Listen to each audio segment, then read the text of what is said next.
Yo, what's up guys, welcome back. Next match, Cross-Banlist Cup. So finally we can start off with the losers bracket. So the left side here of the top 16 playoffs. So from now on, from the left side, like always, like every year, as soon as a deck loses this one, it will be out of the tournament. So all these decks on the left side already lost one duel here, or one match as a whole, during their first match here in the top 16 breakdown. So, or matchups, right? The next matchup we have a cute one, a strange one as well, simply because 2013 was kind of like, a big change in our history, right? Almost 10 years ago, where, or at least when rulers and spellbooks were, saw their daylight, I guess, here for us TCG players. So we have Dragon Rulers / Ravine Rulers, which, as you know, is like a deck from 2013 post their first ban list, right? So still, they lost, I guess, the small baby dragons, and that's kinda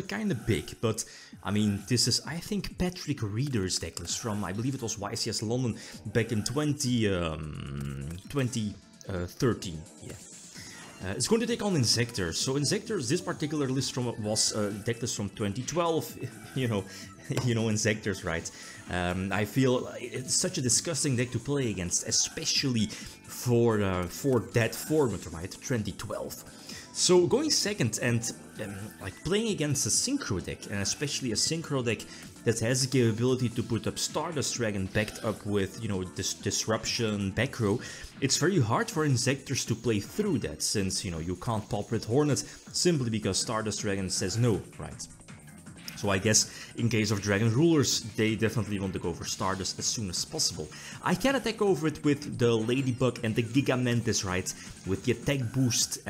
Crimson Blader, I guess, well, what are the other options? Scrap Dragon might have been a better option, I guess. But I mean, Blader, it kind of prevents the BLS from hitting the field, so whatever.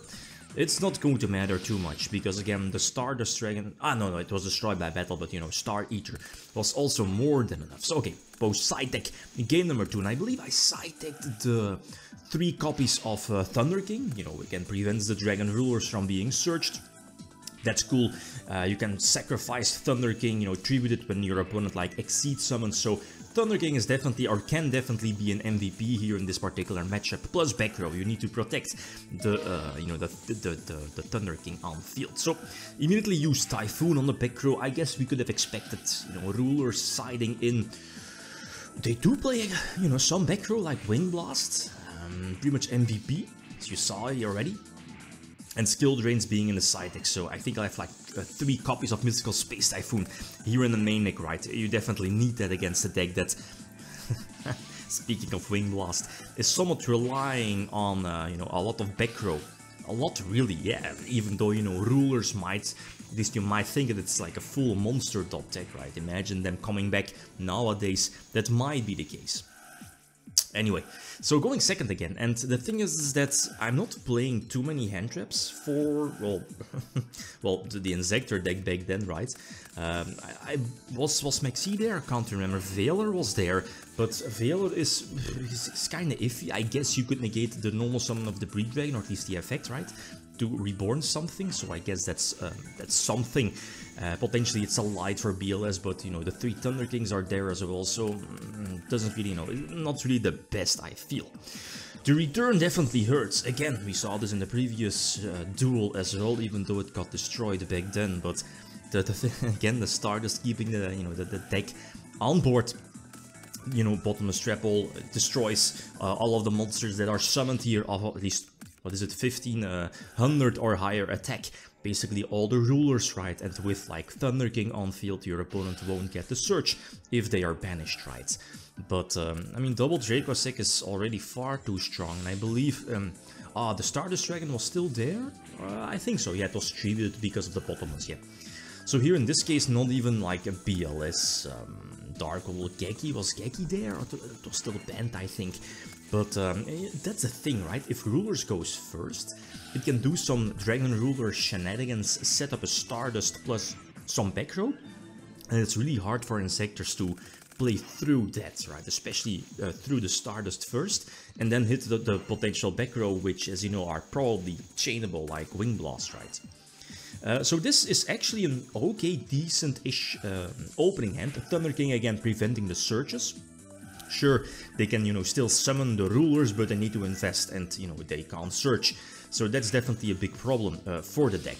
But that includes myself as well, so no Centipede. I searched Hornet indirectly.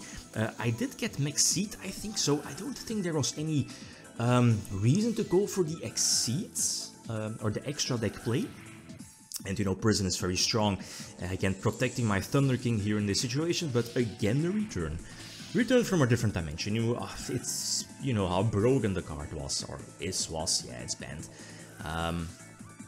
Basically a soul charge, right? And with the rulers, it just special summons everything back to the field, and that's not all. The graveyard is basically their second hand, so by detaching, they'll just return to the graveyard. I do top deck BLS, and that's a very nice top deck.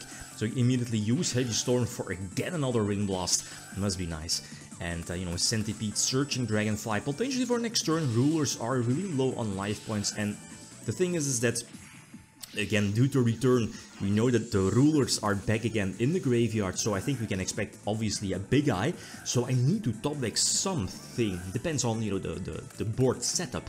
Then again, Dragonfly is there, Hornet in graveyard, so if it's only 2 monsters, I can pop both and attack for a game, right? At least that was my mindset back then. But again, another set, and I draw a Reborn. So I was like, let's go for Centipede and try to force it out, you know, by equipping Hornet. But it's again another Ring Blast, and I believe here in this particular matchup, I should recheck it, but I think I got like Wing Blasted, what was it, 3 or 4 times?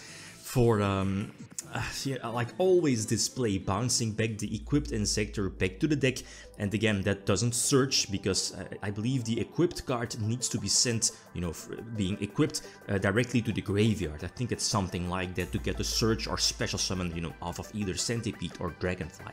So it's quite unfortunate, but let's be a bit honest, I feel that Inzektors here in this situation, or, you know, in this particular matchup, didn't really, you know, have a chance, or had a chance, especially because of, you know, that powerful extra deck and, you know, things like Stardust. So next matchup, the bottom one. Again, left side of the bracket. So again, the deck that loses this one will be out of the tournament. And I have no clue which deck has the, at least would have the advantage between both Electromite deck, so a Prime Master Rule 4 deck. It's going to take on one of the strongest, if not strongest decks from Master Rule 3, being True King Dinosaur Yangzing. So also a disgusting deck, so feel free to leave your predictions. Okay, guys, that's it. Thanks for watching. Feel free to leave a comment or like if you enjoyed the video. I'm signing out. Peace.